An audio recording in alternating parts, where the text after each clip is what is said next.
my technology sorted out. There we go. How do we bridge structure with spontaneity? Now, this is something that actually quite fascinates me because I think it's the challenge that we all face. And especially if you are in a school, if you've got curricula, if you've got deadlines, if you've got administration on your back, you are always battling the structure with the, I'm going to say, the dynamic in the classroom or with the learner. I personally think it's an art, and it's necessary to have both. So you cannot have one without the other nowadays, because I do think, as we repeatedly keep saying, our learners have changed. Now, there's quite a lot of research since the 2000s on both adaptive and inclusive pedagogy. And I find it quite interesting because adaptive pedagogy, this ability to adapt, in Timperley et al. And Florian et al., this is like a summary of all that they say. I do believe that our focus is on responding to the diverse needs of students by modifying what we do in real time, as well as adjusting practices to meet learner differences rather than expecting learners to adapt to a one-size-fits-all approach. And I do think this is our quest as innovative teachers today. It's also our challenge, very much, because as we know, you have to transfer knowledge, you have to bring input, you have to bring structure, and at the same time, you have to be very chameleonic. And I love that word because it really is the adaptability that we demonstrate. So the best teachers are not the ones who follow the plan or the ones who improvise all the time. So we're not saying that you come into the classroom and say, what do you want to do today? That's not really the best way because there's no structure, there's no plan behind it. The best teachers are the ones who know how to hold the structure, but how to flex with it. So we are aiming to be these teachers who are able to have the structure and be adaptive. Now, again, a little bit more research from Sivvat et al. Again, about adaptive teaching, crucial to meet the needs of individual students, create a supportive learning environment, and adjusting the learning context to the individual differences. Now, let's just have a quick look at the art of teaching. And let's just take a little bit of a walk through history here. Because I think I always say that where we are now is about embracing everything from the past. So we've done nothing wrong. I get many people coming onto our courses and saying, oh, I'm doing it wrong. Oh, I've done it wrong. No, we've done it how we needed to do it. We've done it how it was meant to be in that period of time. But now we're facing a totally different world. And believe me, over the next year or years, it could even be totally different again. So, embracing everything that we've done, let's start right from the beginning.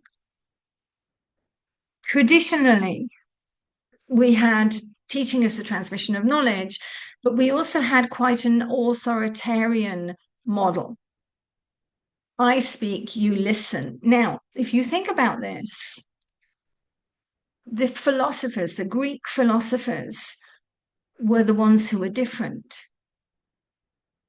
They were the ones who were trying to get people involved, especially Socrates. This discourse, this getting people to speak. Many of you who have come onto the course with me, you know that I always say, and this is something that I heard, I can't say I've got the proof of this, that Socrates used to bite his lip to not speak, to get the others to speak, because obviously we want to intervene, we want to communicate, we want to jump in. The art of letting others speak, the art of asking the right questions is key. So the philosophers were slightly different, but the model itself was the I speak, you listen. And that was probably until about the 19th, 20th centuries, when we started to see the inkling of the active learner. And we started to see the first kindergarten model with Froebel. And we started to see Maria Montessori, who was very much before her time. And by the way, with Maria Montessori, we also need to talk about Steiner, Rudolf Steiner, and Waldorf schools, because Montessori and Waldorf more or less were following the same model, because they were following the brain of children, the development of children's brains, much before the time that we are in. So they didn't have the neuroscience, they didn't have the technology to understand this, they just intuitively knew. And both Montessori and Waldorf based on experiential learning, learning by doing, by experiencing, by repeating, by observing, all of that action observation neuroscience that we know nowadays, that experiential learning that we know nowadays, Kolb's theory of learning, all of that, we're now getting the verification for that. Then we started to see people like Dewey, who started to come into educational psychology, experiential learning. Piaget with the cognitive development theory, where children are learning differently. Now, look, he's also later than Montessori. Montessori was at the turn of the century. He's now coming out with the theories in the middle of the 50s.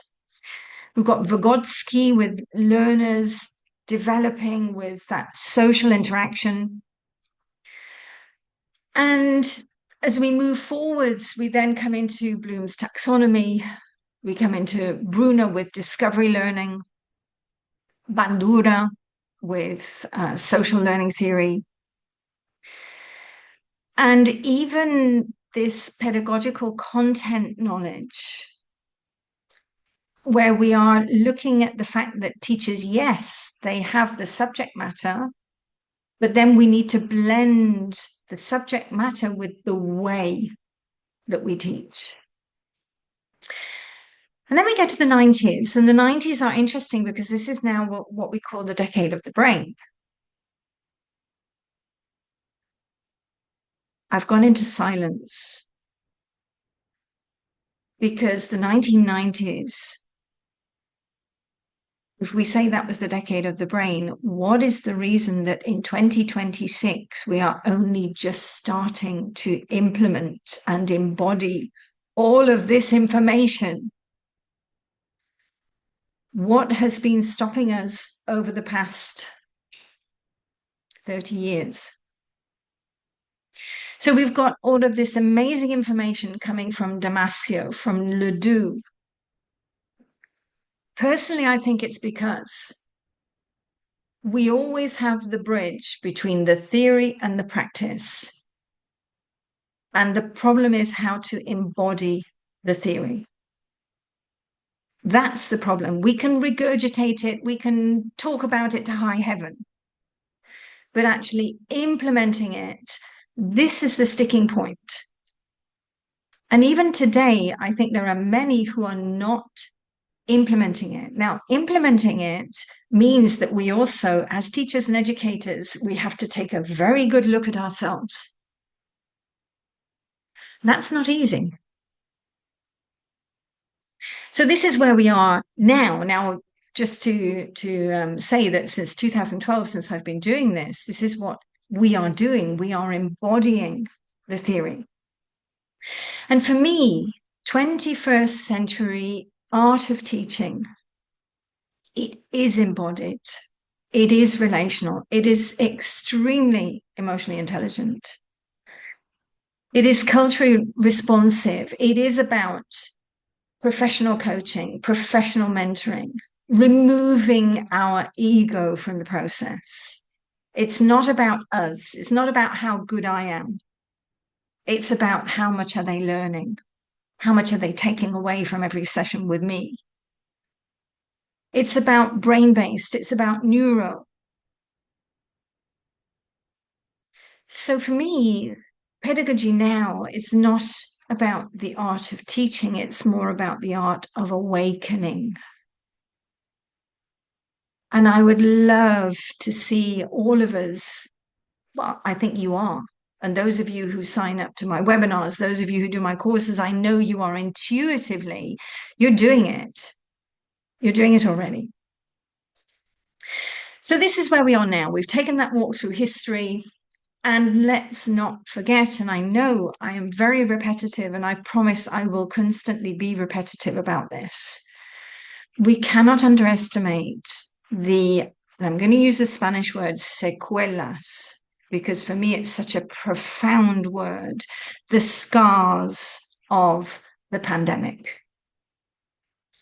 And we do need to talk about this more. We have children who are now in their teens who were in the pandemic, 7, 8, 9-year-old children who now, as young adults, have problems to socialize, problems to communicate, problems of aggression, problems of stress, anxiety, PTSD. We are raising a population of kids and teenagers that are traumatized. And we have to understand how to help them, as well as helping all of those adults who during the pandemic went through a lot of trauma, losing their businesses, not having any means to even eat, not being able to go out, masking up, all of these things. The brain stores this information on a very subconscious level. And as teachers, trainers, educators, we have to understand that maybe our learners have responses that have nothing to do with us, but they are triggered by reminders of those moments. Now, I know that a lot of teachers are coming into trauma-informed teaching, and I do recommend that all of us do those courses as well, even me. So what are the solutions? Let's not focus on the negatives, but let's come into, okay, what are the solutions? Well, metacognition, neuroscience coaching, these for me are the big ones for us as educators. Because it trains us, but it also sensitizes us. And it also teaches us the art of keeping the structure, bringing in the spontaneity. So let's have a look at structure first. And then afterwards, we're going to look at spontaneity. Structure is necessary. I know that there are some approaches which do come into that space of just coming in and finding out what you want to do. In the language world, I think there are some approaches like that. Personally, I think that no matter what we do, whether it is coming in and having conversation or coming in and just allowing to improvise, there has to be some structure behind that improvisation. And there has to be some feedback moments in that conversational practice. Now, why? Why do we crave structure? Structure really does give us certainty. We're creatures of habit. Our brain actually creates automatic programs. It creates habits. Now, sometimes they're brilliant, and obviously these automatic programs help us to operate. But other times, habits hinder the learning as well. So it's understanding a little bit both. But certainty is key, because if we don't have certainty, if we don't know where we're going, that could be triggering the fight or flight reaction. Certainty structure also provides us with psychological safety. We feel safe when we know. If you throw me into the unknown, I'm going to start to get my alarm bells ringing, and I'm going to start to get my defenses up, like any animal going into the unknown. Now, also, the structure from the brain perspective also helps us to manage cognitive load. And it also gives us that clear panorama of expectations. What do I expect to happen here? And remember, the expect then becomes the known. When I feel safe, when I feel that I can handle, when I feel that I know what's coming, I feel more confident. I feel more calm. I feel that I know where we're going. Now, I've just seen in the chat box there, let me just come onto the chat, because one of you were saying about neurodiverse children. Absolutely. Definitely. Children of today, they need this certainty. They need the structure. They really do. At the same time, they definitely need the spontaneity. They need both. And this is where we have to skill up. We really have to skill up. So Neha, thank you for that. Absolutely. And these children are very, very sensitive. They are extremely sensitive human beings. And this is where we are, I'm going to even say we're treading on eggshells with these kiddies today. Now, let me just remind all of you, if I'm in a learning environment and I start to feel under threat, in very simple terms, my thalamus is detecting the threat. That then is going to arouse the amygdala.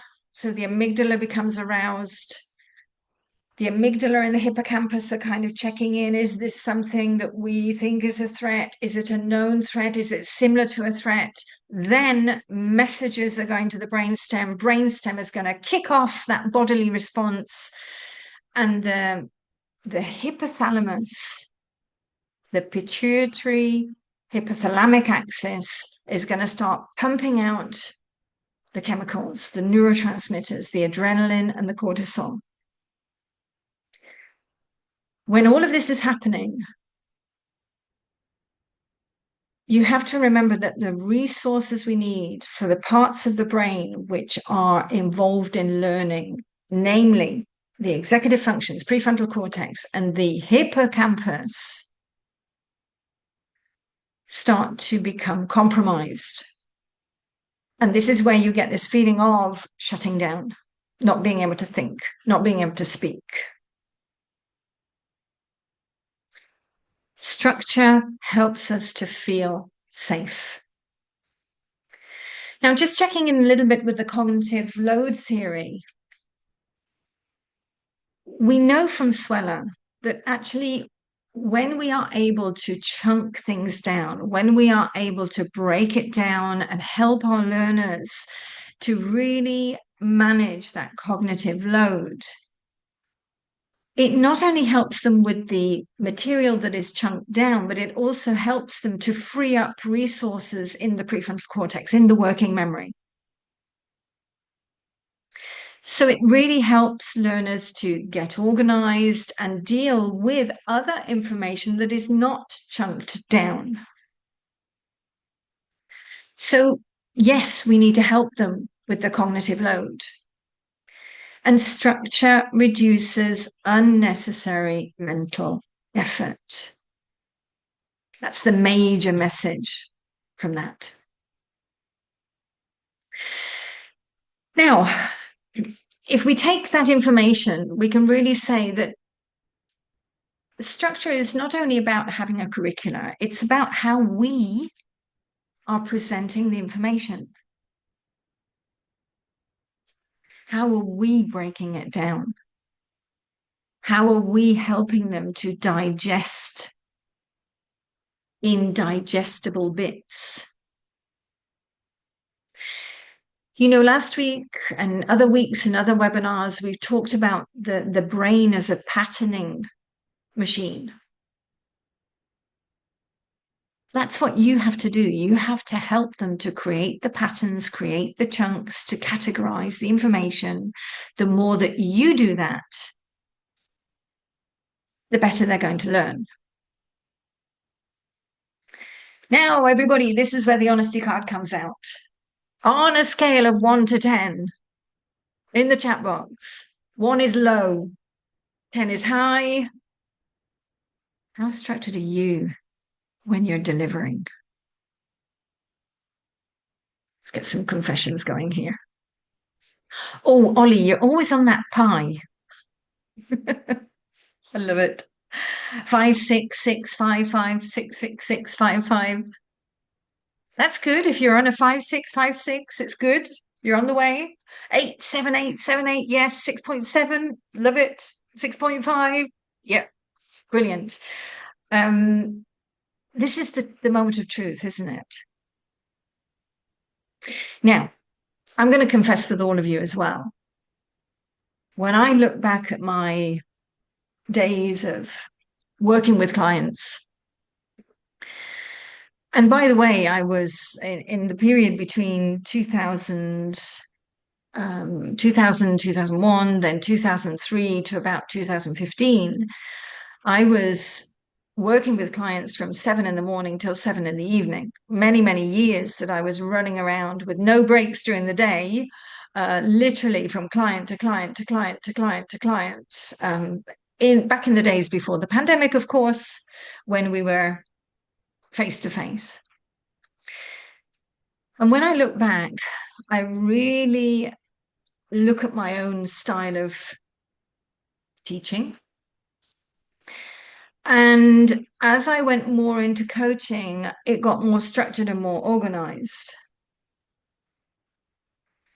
Before that, honestly, I would go in with the greatest intention of today, my clients said they wanted to do adjectives, and we'd go in, I'd have all of my prep, I'd be ready for that session. We'd start off, let's talk about adjectives, let's go into this topic. And we'd go all over the place. And I would allow that conversation because I thought, oh, this is great. We're going over here and I can add this information. I can tell them something here and I can tell them something there. And, oh, they're talking about this now. Well, let me add this and let me add that. Goodness. Where was I taking their brain? We were going on trips all over the place. And if I look back, I need to really say, well, how much did my client take from those sessions? Because there was so much information in those sessions and incoherent. There was probably no connection to X with Z. We'd probably gone from adjectives to present perfect in 1 second. Now, what we have to do is be very, very focused. And that means we have to get them into goals. When we know their goals, then we are going into the conversations around those goals. And then we're breaking it down over their sessions so that in every session, we're doing a little bit towards that goal. In the next session, a little bit more towards that goal. The next session, a little bit more. And we're building them up. We're building them up. We're building them up. And if I'm in a session and my client wants to go on a trip, I have to have the signposting power and strength to say, oh, that's really interesting point. How about I make a note of it? And maybe we can bring that in as a separate goal to work on, or we can factor in another time that we can go through that. And then I get them back on track in where we are. Now, this is why I always train and absolutely recommend that no matter what you are bringing into your sessions as a teacher, trainer, educator, you have a roadmap of the conversation you want to have with them. Now, I'm not saying that you should have it scripted word for word for word. No. What I'm saying is that you should have a skeleton pathway through it so that you know, okay, we're starting at A and we're going to end at F. And this is the pathway through. The path may go into a bending and swaying along the way, but it's there. The backbone is there. That's a nice note, isn't it? Backbone. So your note of the session is to create a backbone. And in that way, you're going to keep them focused. Now, many of you know that in grammar, I have a model which is almost like a skeleton of how to keep in that coaching conversation. But at the same time with this model, we have the backbone, the script, the skeleton. But every single learner is going to be different. And in this model, you're going to be dancing. You're going to be dancing through this model. It's never going to be linear. You're going to be adapting, morphing spontaneously with each and every learner. And that's now where we come into spontaneity. By the way, I couldn't find any pictures for spontaneity. So this one was the closest one I could find. And I just thought it was such a joyful picture. You know, it's like, okay, this is it. So structure is key. Just before I go into spontaneity, if I can, I'd love to share with you an experience that I had as a learner. This is 20 years ago. And it was when we started playing with language coaching. I was in Germany. I was starting to train as a professional coach, 2004, 2005. And there was another girl with me who was also training to be a coach. So we were exploring language coaching together. And she taught German. And I asked her for some German sessions to practice a little bit of language coaching with me. Now, back in the day, we're talking 20 years ago, she was charging 40 euros the hour. 20 years ago. Some of you are thinking, oh my God, I don't even charge that now. Well, you can imagine 20 years ago, I went to the first session, and in the first session, she was kind of getting to know my German because it was very eclectic, finding out where I was. Okay, first session, fine. Second session, I remember. I was working all day, remember, 7 till 7, no break. At 7 o'clock, I went to that session with her, started at 8 o'clock. She opened the door, looked at me, and said, what shall we do with you today? Ah, my amygdala hit the roof. I can even remember it now. I was so angry that she hadn't even thought about it since the last session or any moment, even up to the point of opening the door. And she, in that moment, decided to do linking words in German. I remember I sat in that hour with steam coming out of my ears. I was so angry. I didn't want to do linking words. I didn't want to be there. I never went again.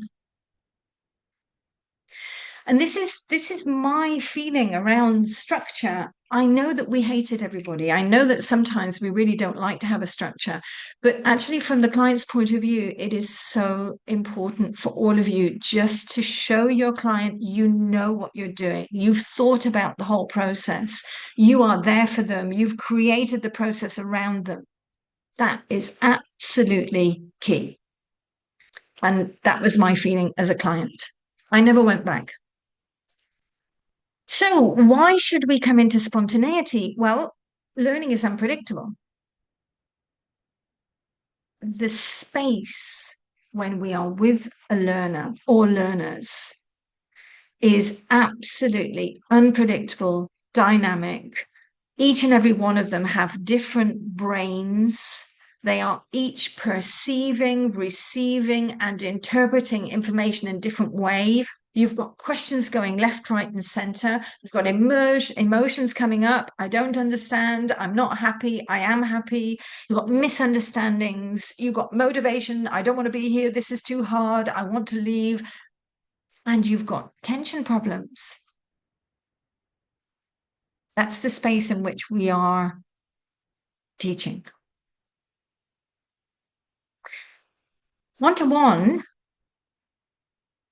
let's say, dealing with all that one-to-one, okay, you can check in, and especially as a coach. Imagine you've got a group of kiddies, and I really, really, really take my hat off to any of you who are teaching groups of 20, 30, even more kids.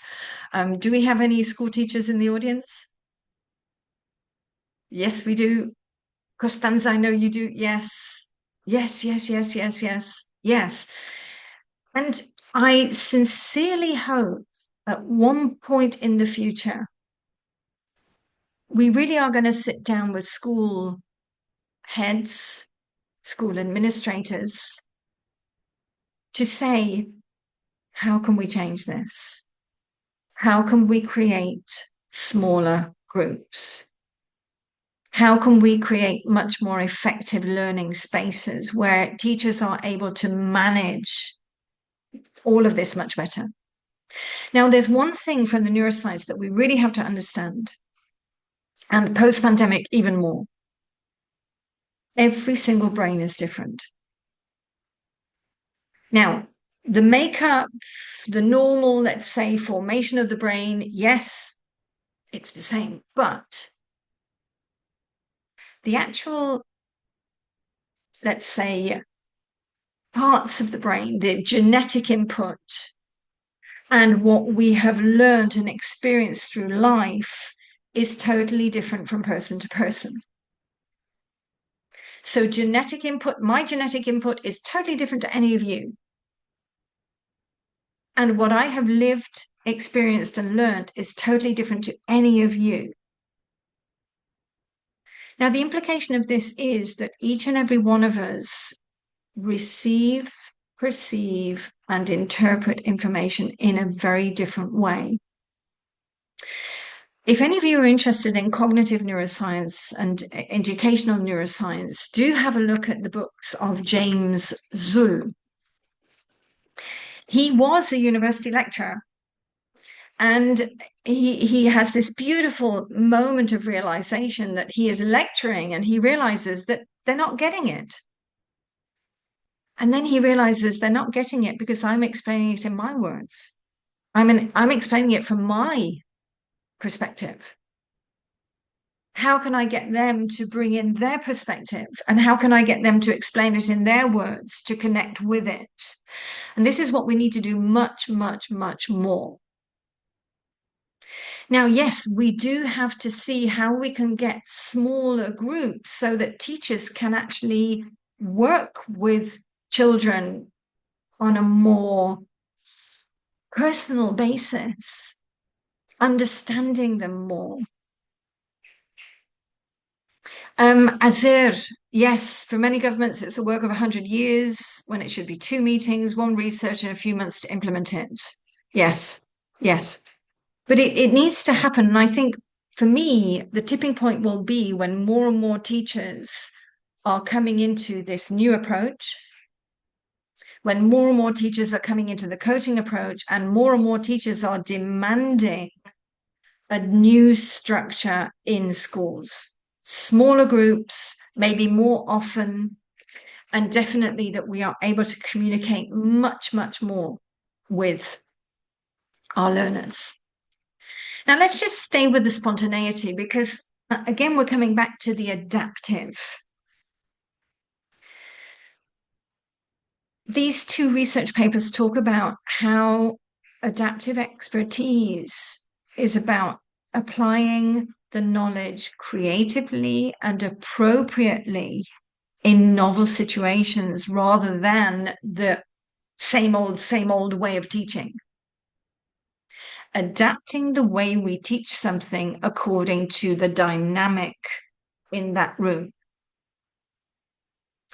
And also, adaptive expertise balances efficiency with innovation. And this is what we're going for. Now, for me, this also means that when we're with a group of learners, firstly, we need to get their attention. We spoke about attention last week when we spoke about conscious learning. Remembering that the brain loves emotion, curiosity, novelty. Those are going to get the brain's attention. And if we look at emotion, curiosity, and novelty, they increase engagement because you're also releasing the dopamine, or you're activating that dopamine, which obviously is connected to the brain's reward systems, which is then helping the learning become more memorable, imprinting. And yes, novelty wakes up attention. So when you move away from the same way of teaching, you start to change it, and you start to adapt and become more spontaneous, you're going to trigger the dopamine release. Oh, Costanza, thank you for that. The Plenary by James Sull. Brilliant. Thank you for that. Now, as many of you know,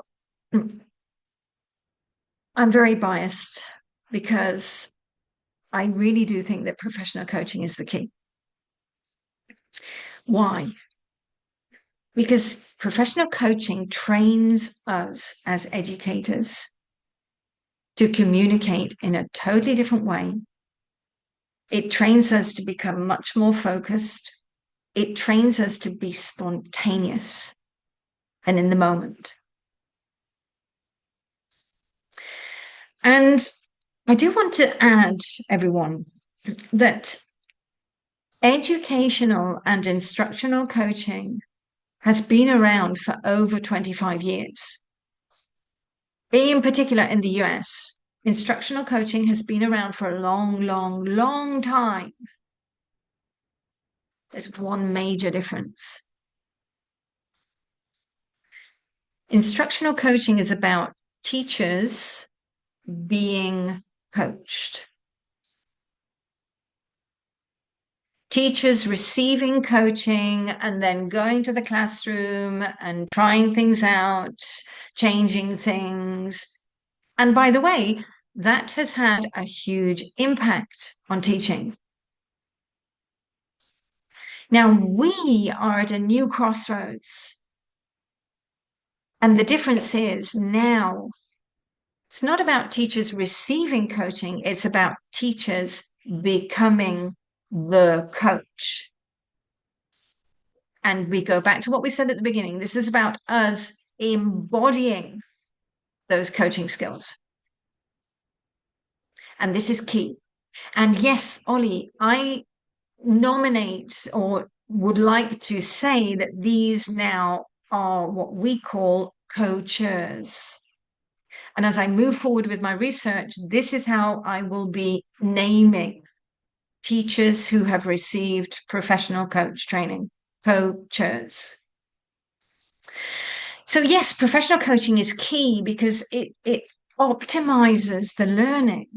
It helps us to shift our learners into a coaching mindset, a growth mindset. It helps us to streamline the learning, bringing in more specific goals, more structure, learning how to learn, bringing in learner autonomy, being a soundboard, being innovative, being the catalyst, having those compassionate conversations, really being able to impact with questions and have spontaneous, powerful coaching conversations. When you learn to professionally coach, it's almost like, can I say you're on your toes, you're ready for anything.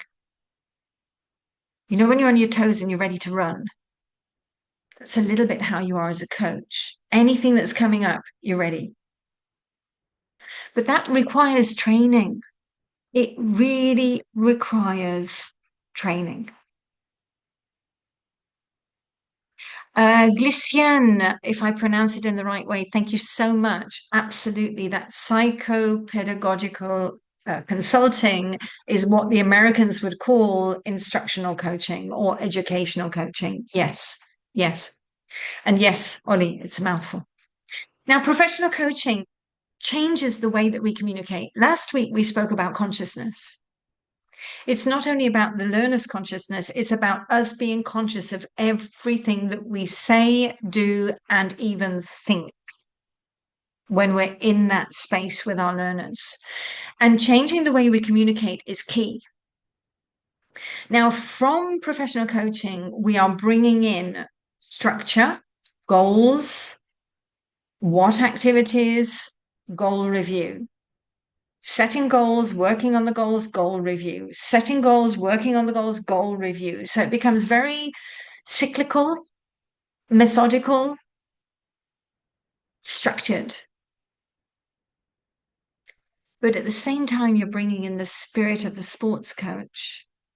And I say only the spirit because as a professional coach, we are non-directive. We're not giving commands. We're not telling them what to do. We're really trying to stimulate and provoke connections.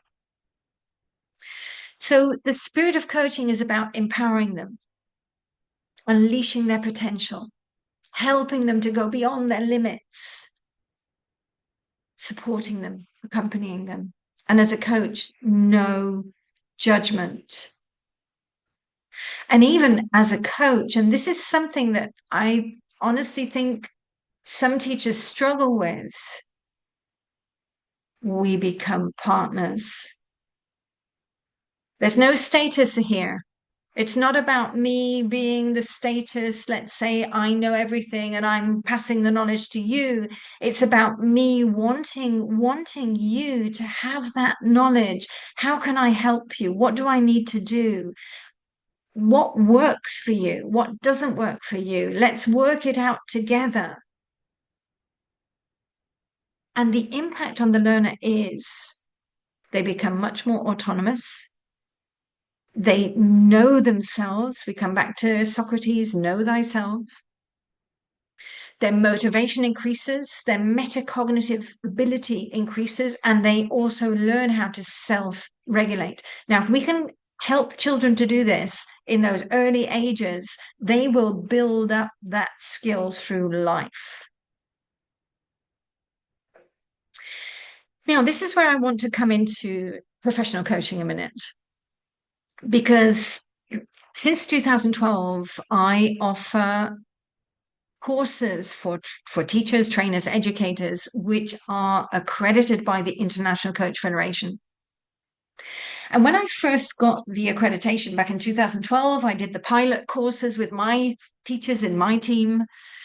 And then in 2013, launched into the public and offered these courses. Most people thought I was crazy. I'm so glad I was.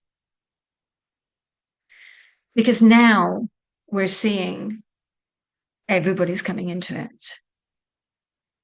Now, for me, right from the beginning, the accreditation was key.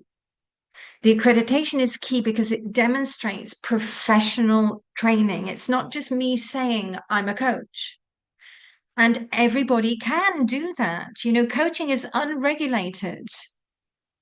Everybody can call themselves a coach. There's nothing wrong with that. But when you say that you have done professional coach training, by the way, you notice it with people. You notice the way that they communicate, the way that they are quiet, the way that they ask questions, the way that they stimulate, the way that they accompany, the way that they have no judgment. You know when somebody has had professional coach training. Now, for me and for many, the International Coach Federation is the gold standard of coaching in the world. And as though you're right, everybody needs a coach nowadays, because actually everybody is becoming a coach nowadays, because those who are in professions that they've had enough of, like finance, law, business, they, instead of becoming a consultant, which is what everybody became before, now they become a coach. And the coaching industry is on the up and up. And as we see, everybody now is a language coach. And coaching is coming more and more into education. Personally, I think it's because we need it. We need this approach to help the learners, to help the neurodiverse, to help the trauma. International Coach Federation was set up in 1995. It was set up as a non-profit. It was one of the first in the world. And it was really set up to create the standards, the guidelines, the ethics for professional coaching. Now, in other webinars, I talk about the history of professional coaching, but just to say that even today, the ICF is still the gold standard. However, there are other institutions. You've got the European Mentoring and Coaching Board, very strong at the moment. You've got the International Association of Coaching as well. So there are other bodies worldwide. We follow the ICF because we are accredited by them. Not only that, I personally started out with my learning to be a coach, as I mentioned, back in 2004, and then slowly have developed as an ACC, then a PCC, and last summer, lots of blood, sweat, and tears, I became an MCC. And believe me, everybody, it's not easy to become a professional coach. It's not easy. And at the moment now, the ICF is also changing the mentoring, and they're changing the credentialing process. I'm also a mentor for the ICF, so I do ICF mentoring. And as of next year, the mentors will be very much involved in that credentialing process. So it's evolving, it's changing, it's always evolving. I always say we are all evolving. As they evolve, we evolve. As we evolve, our learners evolve. That's life on earth. Now, these are the competences. And you may, like me, feel that the word competence is a strange word. And it is, because it really is the American word for skills. We would probably say the skills of the professional coach. And the ICF created these competences, and in 2021 they changed. They streamlined them from 11 down to 8. And by the way, the process to discover and uncover what are the skills of the professional coach, they actually had a group of people who were listening and watching coaching sessions. And this is what they came out with from that study. This is what the coaches were doing when they were provoking insights, when they were getting people to find their solutions, find their goals, etc. And this is where I just want to touch upon a few of these competences that help us come into spontaneity. Competence number 2. embodying a coaching mindset. Now, as we become professional coaches, we really learn to respect that our learners, our clients, our coachees are responsible for their own choices. Now, this is also something that we can start to bring into the classroom, into the learning space more. We're trying to get our learners to be much more autonomous. We're trying to get them to move away from being spoon-fed and being given everything to start thinking for themselves. Now, I think we've gone through a period of history where our learners have become very dependent on us. And we're trying to wean them off. And the way that we do this is through powerful questions, through critical thinking, through getting them to really go into that space of, well, what do you think? How do you feel? What are you noticing? What resonates with you?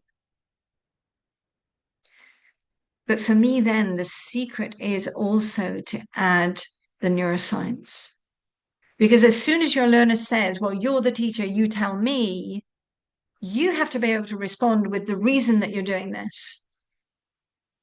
Well, the reason I'm asking you is I'm trying to find out what works better for you because every brain is different. Everybody learns differently. And I'm trying to find out what works for you because I know how it works for me and I can give you things to do and I can tell you what to do, but that might not resonate with you. And if you're not in the right learning space, if you're not in the right brain chemistry, you're not going to learn. We're wasting our time. So what works for you? And that's how we now need to start bringing the reasons to our learners for everything that we do. And embodying a coach mindset, it's not only about their development, it's also about our development. When you become a professional coach, you commit to lifelong learning. It never stops. You know, somehow, somewhere, we kind of got to that point where we thought that life was about getting to a certain point and then that was it. That's not life. There is no book that says at the age of 40, you should da da da da da. At the age of 50, you should da da da da da. No, we need to throw that book away. At the age of 40, I can achieve this. At the age of 50, I might be doing something else. At the age of 50, I'm going to recalibrate and do something else, and I'm going to learn something else. If any of you have gone to YouTube and seen that video, I use it on my course. There's a Chinese gentleman called Dashan Wang. I'm not sure if I pronounce it properly. He has the most amazing motivational video. He's in his 80s. He is incredible. And apparently, there's also a new video showing how in his 80s, he has become the first octogenarian in China to take out his pilot's license. I want to be like him when I grow up. Coaching mindset, growth mindset. Now, growth mindset is very much, just before I move on, Carol Dweck. Whenever you think of growth mindset, you have to think about Carol Dweck. So we're promoting learner autonomy. We're trying to get them to think for themselves. And if you want more information, yes, Azir, Carol Dweck wrote the book Growth Mindset. Now, just to add, Carol Dweck also had a lot of research demonstrating, for example, instead of grading children with pass and fail, we should grade them with pass and not yet. Not yet. You're not yet there, but you're on the way. You're doing great. You're on the way. How can we get you there? And the other research, prominent research that Carol also with her colleagues undertook was research where they tell children, you can change your brain. Your brain is plastic. You can develop. You can become more intelligent.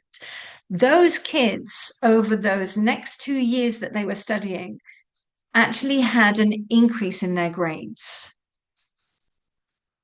Their grade trends went on the up. The kids that didn't have that message stayed the same. Growth mindset is key. Competence number 4.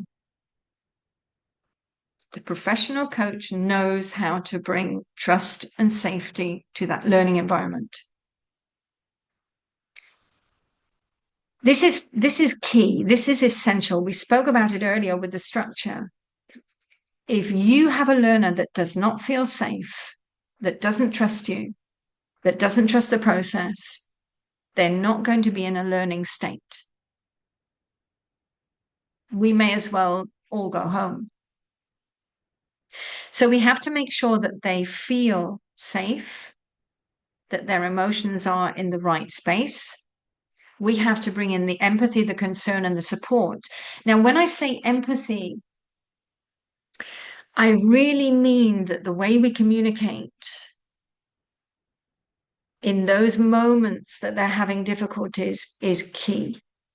If you have a learner saying, I can't do this, I don't know how to do this, I'm really frustrated,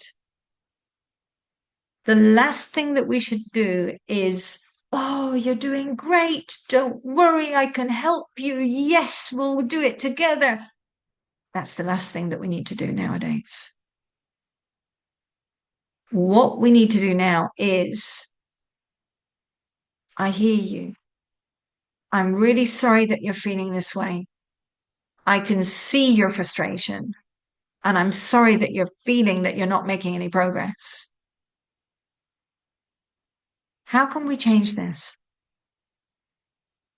What needs to happen for us to start getting you to feel progress, to start feeling better? Let's troubleshoot it together. Let's brainstorm. That's the response that we need. I'm really sorry. How can we change it? So we need to move into solution focus. And the more we move into solution focus, the more we're also going to start helping them with their feelings of trust and safety. Azad, you had it yesterday. Yes. Yeah. We have it a lot. And in today's world, children and adults, we need to feel heard. We don't need to feel that how we feel is being overridden. We do need to feel heard. Now, obviously, this comes with the way that we communicate. One thing I would also say to learners might be different with a group of learners, but you could also bring it out.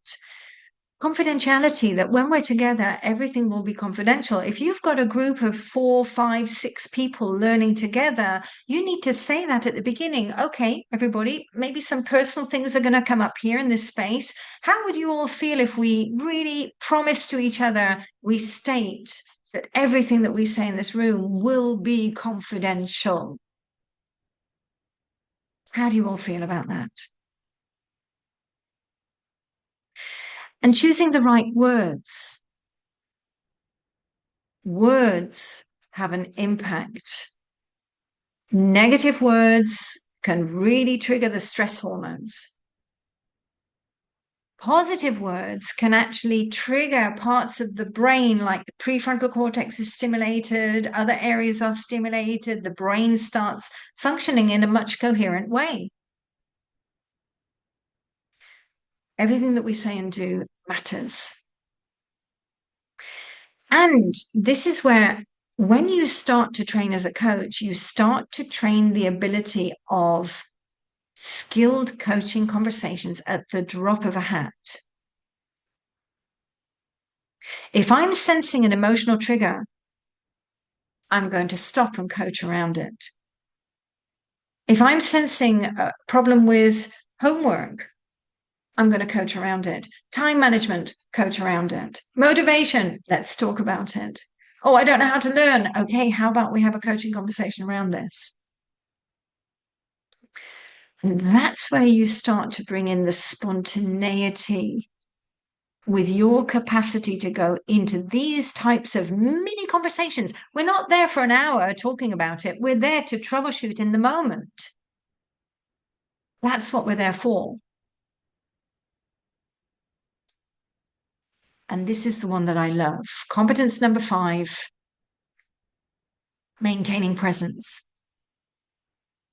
Coaching presence means that you are literally aware of everything that's going on.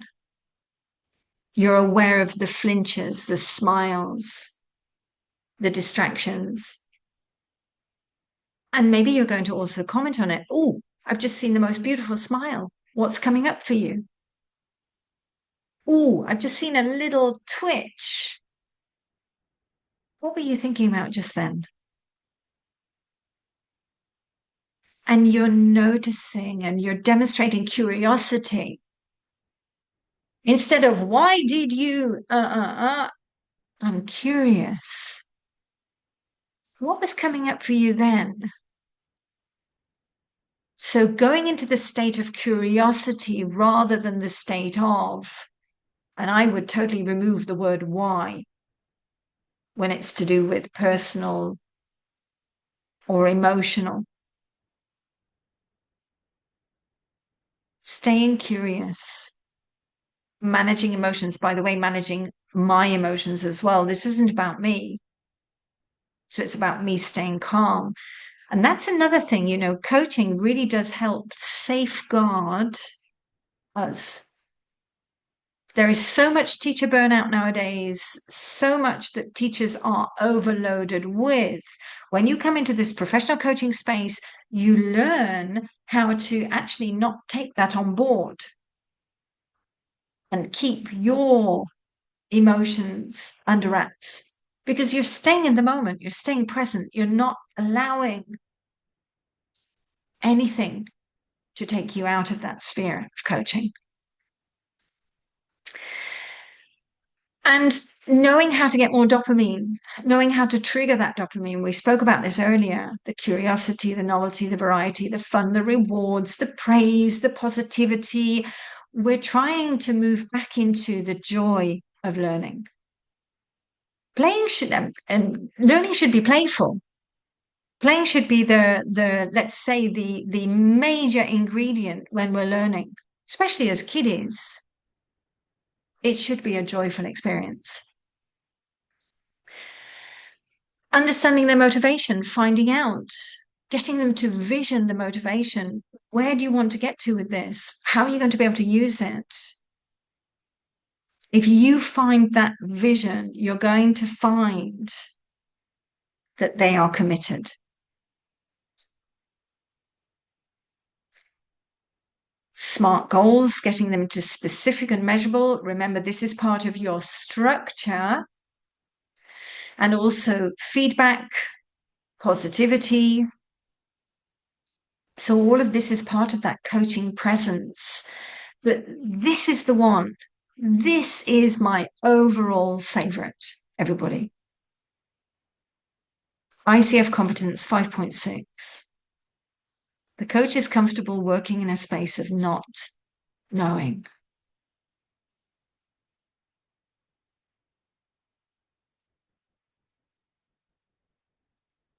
Now, I do want to say one thing. I would love all of you, I would like to invite all of you over the next days to observe your brains. And especially when you are in that teaching space, how busy are your brains? Because to actually be able to do this, you have to have an extremely quiet brain. To be okay working in a space of not knowing definitely means nothing's happening up here when I'm in that teaching coaching space, except for what is in the moment. And this is why, and I'm coming back to what we said earlier, This is why you having your structure, having your script, having your backbone is key, because if you've got that and you've got that in automatic, your brain is quiet. You know what's happening there. And that means you can be present in the moment for whatever is coming up here, now, this minute.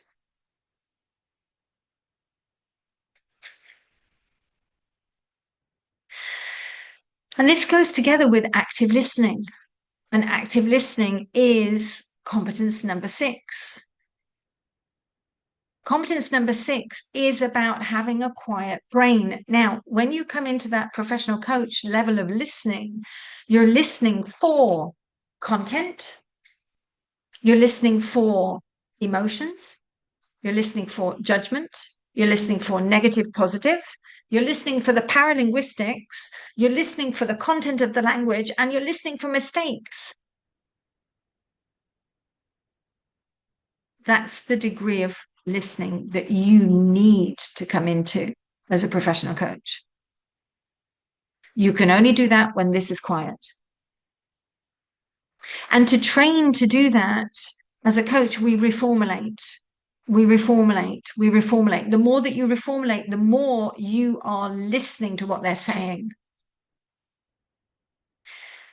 And silence along the way. And together with that, the skill of powerful questions. The ICF, they call it evoking awareness. Evoking awareness is really, and it used to be called powerful questions before they changed it in 2021, but it really is about challenging, being curious, asking about the right questions, getting them beyond their current thinking, inviting them to share more, getting them in touch with themselves. Those are the powerful questions that we learn. And by the way, we need to also be careful how we ask those questions, one question at a time. And if you want to stimulate your learners, they need to be how and what questions. How, what, how, what. And when you come into the language space, we're asking provocative questions. How is this in your native language? How is it similar? How is it different? Oh, Lonnie, I love that. Your ambition is always to be an invisible catalyst, 100% attuned to your learners' needs and weaving my knowledge into their structures. Love it. Beautiful. Absolutely. That's bridging that structure with spontaneity. So as we're moving into finalizing today, we are learning this, and this for me is the art of bridging structure and spontaneity, the art of being able to do both, being able to have that structure and the plan in the background, breaking it down. If you've got curricula, you need to break it down so that they're managing the cognitive load. But you are always, always ready. You're always in that space of not knowing. And if something comes up, you're moving into it spontaneously. You're dealing with it in the moment. You're bringing it out. It's an art. We're learning. And definitely, definitely the skills of professional training, professional coaching, train us to do this. As we become coaches, we're able more and more to sit in the shoes of structure and spontaneity. So what are the implications for practice? Well, do you know what? I've put this on at the end, everybody, because for me, this research is the greatest advert, because it says that effective professional development through coaching and feedback can stimulate teachers to develop and discuss their novel adaptive actions and adjust their teaching strategies to suit the special educational needs of individual or group of students. That for me is the greatest advert to say, we need to do this. And this research is from 2025, it's from last year. And we're doing it. You're doing it. A lot of you are now coming into that professional coaching. A lot of you have done courses with me. You're doing it. A lot of you are doing it intuitively. Believe me, intuitively is great, but when you then come into the training, it opens up much more for you. And it helps you to consolidate what you're doing, but it also helps you to understand what you're doing. And it also helps you to enhance what you're doing. And then it helps you with the structure and the spontaneity at the same time. And this is where we are. We really are coming into this 21st century educational language coaching. If any of you are interested to look at some of the training, we do neurolanguage coaching, which is for language educators. And we've been offering this since 2012. It is accredited by the ICF. We also have the most amazing community, which we have just we've just had our annual conference. Neha, it's totally different to CELTA. It is absolutely totally different to CELTA. It has nothing to do with CELTA, Delta, TESOL, or anything else out there. It is not training to teach languages. It is training to change the approach and the pedagogy. And it is so far removed. I have people coming from CELTA who say that it is absolutely on a different planet. And I know that some people have done CELTA here and they know the difference. Yes, definitely. This was the conference in Sitges this year. Next year, we are doing our conference on the 26th, 27th, and 28th of May. I'm in the throes of the organization of that already. So in August, we will be putting out for proposals for that. And if you are interested, just to come into understanding how to change the patterns of communication, we do offer a free e-course. It's absolutely free, and it will give you some insight into teacher habits and just changing small little things in the way that you communicate with learners it can have a really big impact. So do have a look at that. And if any of you are interested in training for teachers in schools, if you are interested in teams, and I mean teachers of any topic, we also offer the NeuroHeart educational training. For more information, do let us know. Last week, those of you who were with me on the webinar on consciousness, you saw that I brought out this picture of Michelangelo with that message that recently somebody was saying that actually Michelangelo is in a heart, in a brain here. And the more that I look at it, the more that I think it definitely is representing the brain. So Michelangelo knew much more than we did when he was alive. And we are launching in August, well, end of July, August. I'm going to do a series of masterclasses. And we're about to launch the landing page over the next days. So we will probably, once we've got that, we will send out the recordings with the landing page if you want to sign up. Now, we're looking at 2-hour masterclasses. And each and every one of them is going to be a practical practice of embodying the theory. And we're going to be dancing from metacognition to emotion, to effective communication, to active listening, powerful questions, to autonomy, and to attention and motivation. And that will happen over August. So with pleasure. And if you sign up to all of them, you will receive a NeuroHeart educational brain-based teaching certificate. And next week, is it next week already? The 17th and the 20th? Oh my goodness. Soon.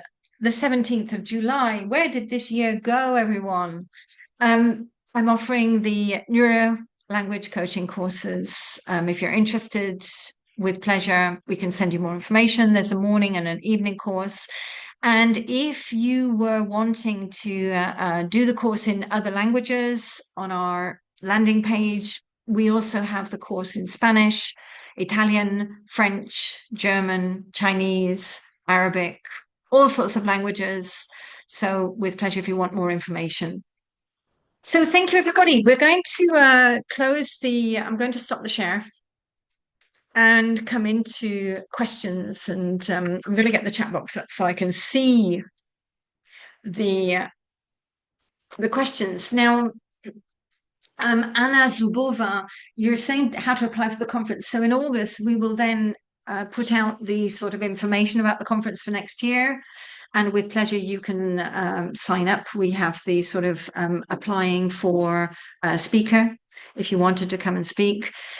There will be a caveat next year, because next year we are going to be very focused on, as many of you know, our conferences are accredited by the ICF. I apply for the accreditation. And next year, the focus will very much be on professional coaching and developing professional coaching. So a lot of our talks next year will be focused on that and the neuroscience.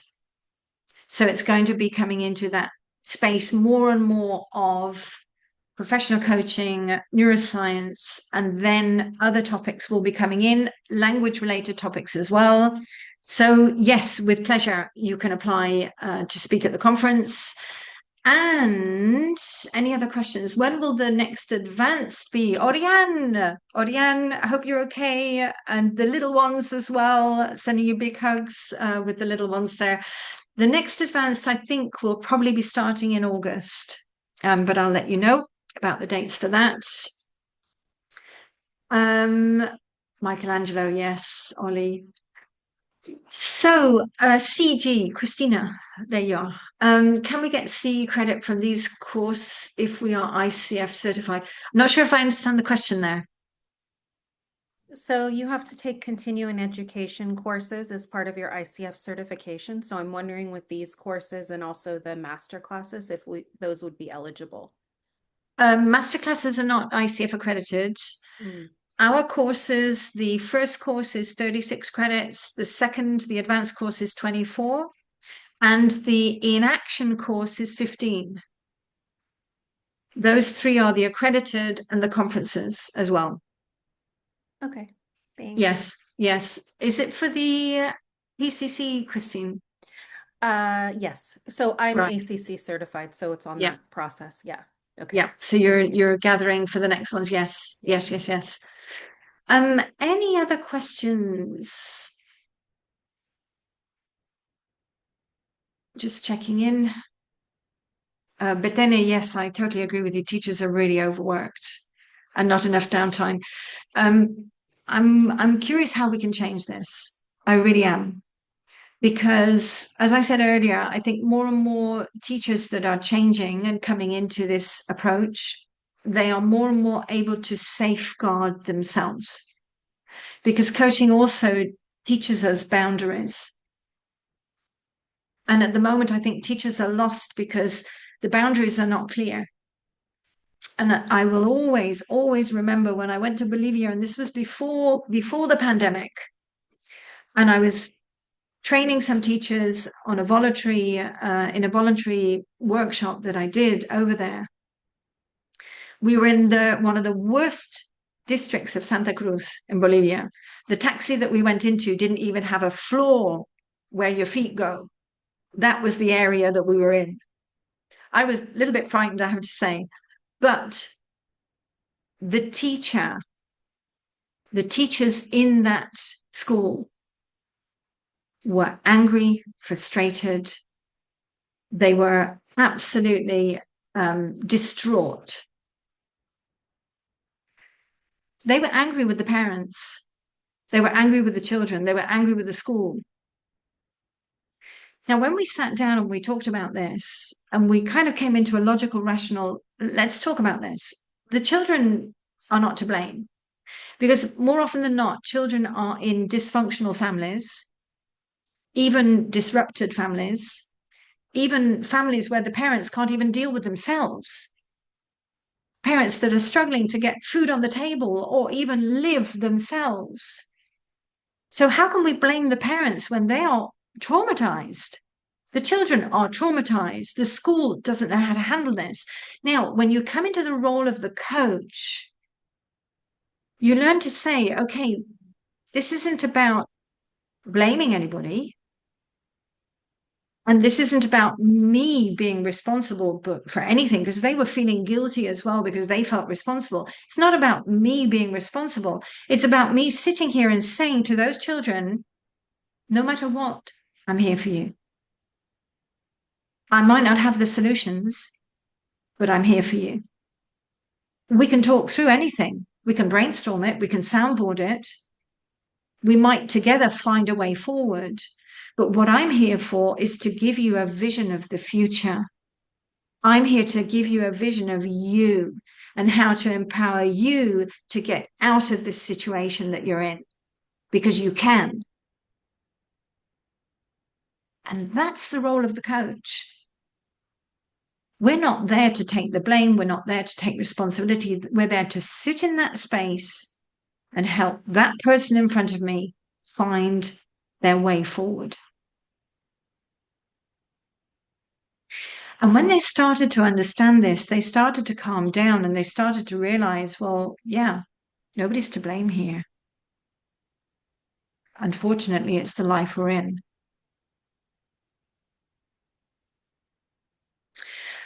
Okay, let's have a look. Any other questions?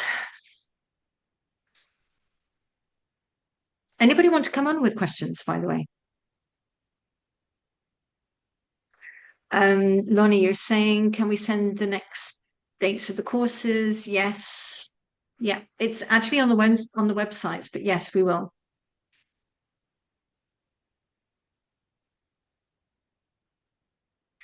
Oh, Costanza, thank you for that. Trauma-informed teaching. Yeah. I know that a lot of our Ukrainian colleagues, a lot of our Ukrainian teachers are doing trauma-informed. Brilliant. I think any teacher in conflict areas or connected with people who are suffering in those areas of the earth.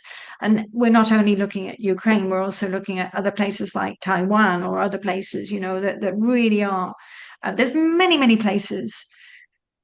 We need to come into this much more. We need to understand how to deal with traumatized people much more and how to have much more compassion for each other in life. Misty Rose, it's always good to see you. How are you doing?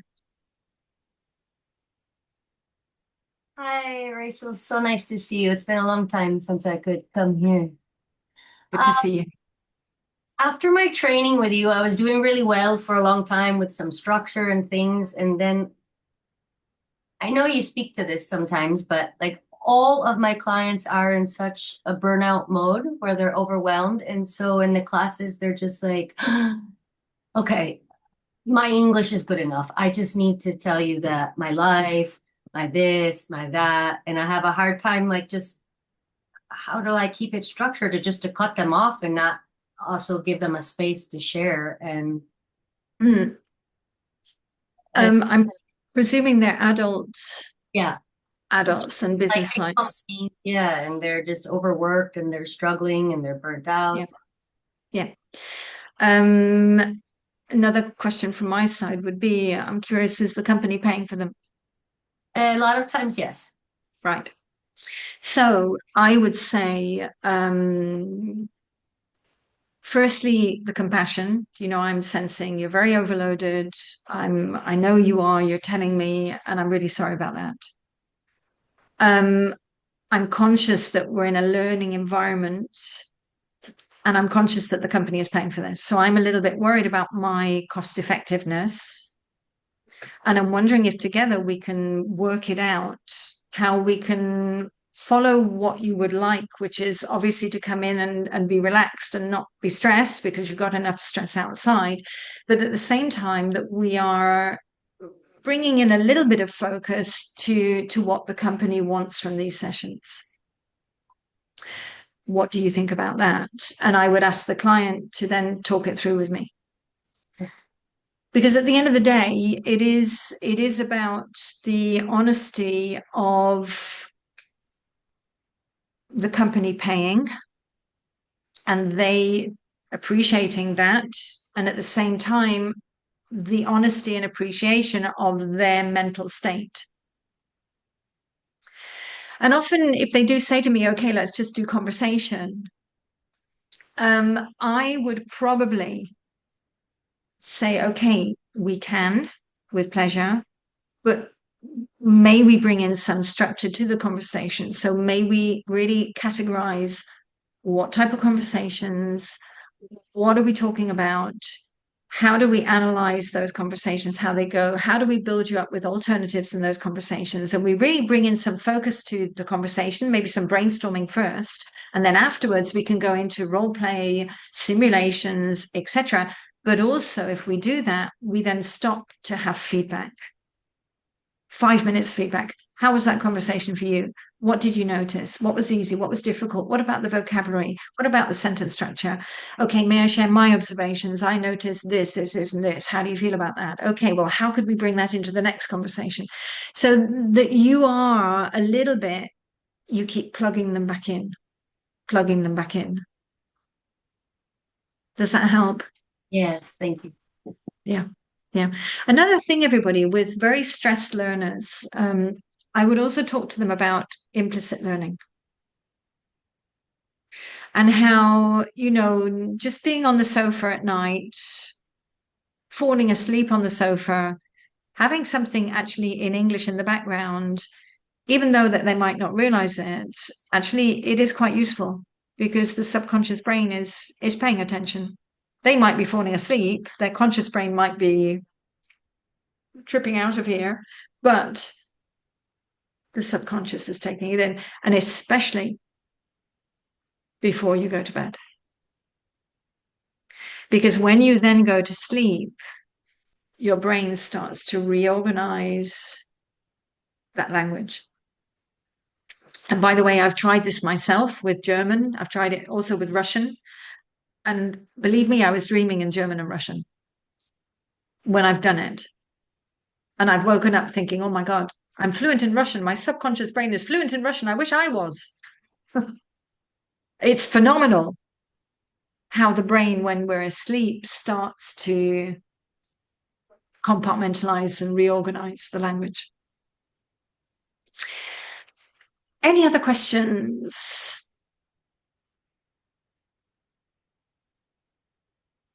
Andrea, yes, please. Okay, can you hear me? Yes, perfectly. Fantastic. Okay.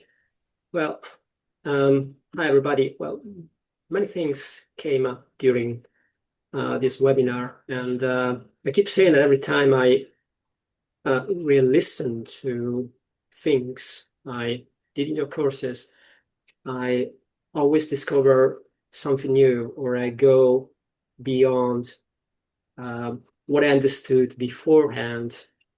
And there's a lot of consolidation, and even 5 years later after my first course, there's so much I'm discovering simply by going over the same concept.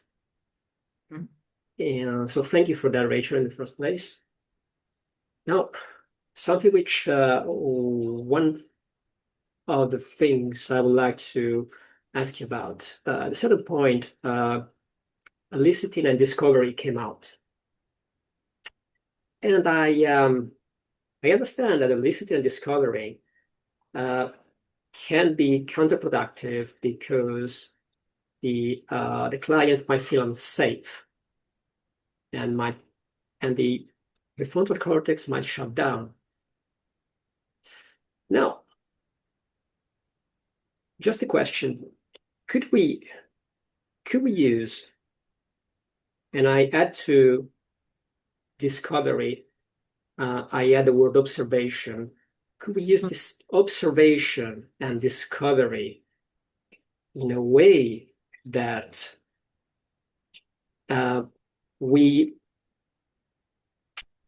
we foster, in a way to foster memory, for instance, and have them in a coaching session paying attention that we don't put in a threatening situation the client's brain.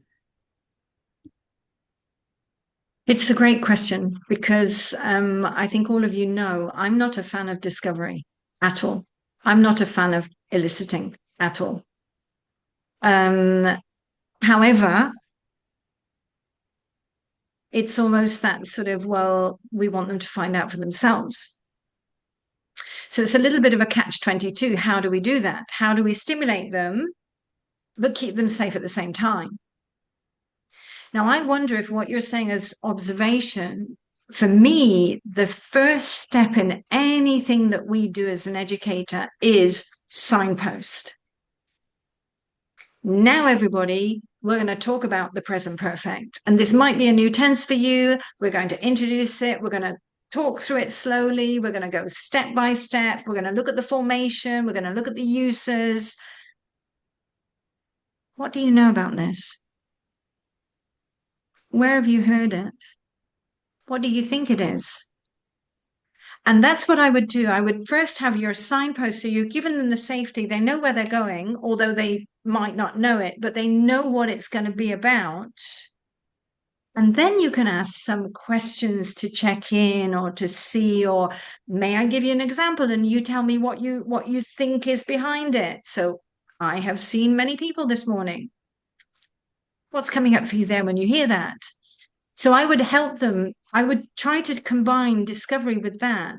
Now, I'm not sure if you could say that's the observation that you're saying first, Andrea. Is that what you mean?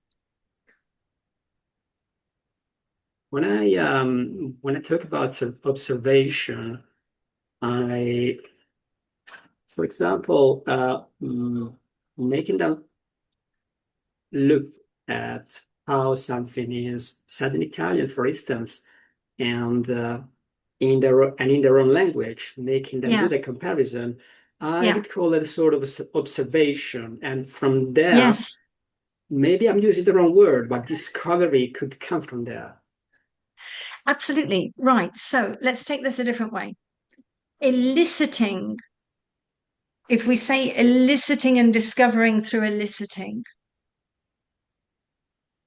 let me give you an extreme example, and I'd love all of you to agree or disagree with me.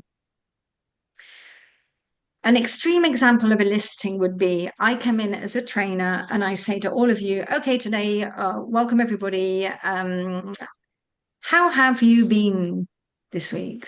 What have you done? What have you eaten this morning? Who have you seen? Have you written any emails? I'm not telling you what I'm doing. I'm not telling you we're looking at the present perfect. I'm just going into examples and I'm hoping you're discovering the present perfect from that. Now, that for me is extreme eliciting, extreme discovery. And that for me is a no-no because it takes people into psychological unsafety. Now, what you're saying is it's the discovery without eliciting. You're not eliciting as in like that. You're actually asking them to have an insight. You're trying to provoke insight. So what you're referring to as discovery is how can I provoke that insight in my learner? That's what you're doing when you're asking about the native target. And yes, you're right. You're asking them to observe. Observe. Let's observe it. Let's observe how it is in Italian. How is it in English? Let's observe. Are they different? Are they similar? Where are the differences if it's different? Absolutely. Mm-hmm. Would that be more that sort of provocation of insights? Definitely, yes. And I totally agree that if you could start with signposting, that makes the client feel much safer. Yeah, absolutely. And I know from my own experience, when I'm sitting in the shoes of a learner, if I don't know where we're going and I'm lost, I start shutting down. I'm a terrifically horrible learner to be with, by the way. Because Thank you, if I'm Rachel. in that moment of I don't understand, I'm going to tell you I don't understand. I don't want to do this. Shut down. Total shutdown. I think if we're honest, we're all like that, aren't we? Yeah. But I think as you get older, you have more that sort of I don't care and I'm just going to tell them.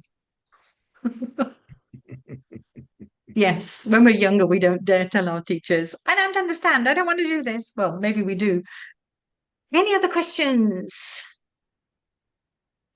Maria, yes. Signpost, summarize signpost. Absolutely. Signpost, signpost, signpost. That's absolutely key. So, everybody, I am going to close the webinar for today.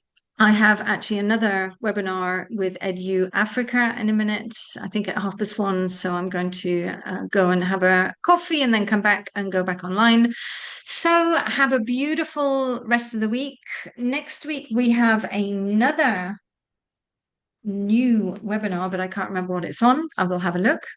Many of you know I live day to day. I have no idea what's coming up tomorrow. So have a beautiful week. If you do have any questions or if you do have anything that you want to find out more information about, let me know. Would you like to turn on the microphones, everybody, and we say goodbye? Keep Thank you, everybody. shining. Bye, bye, bye, bye, bye. Thank Bye. you. Bye. Thank you. Bye. Don't forget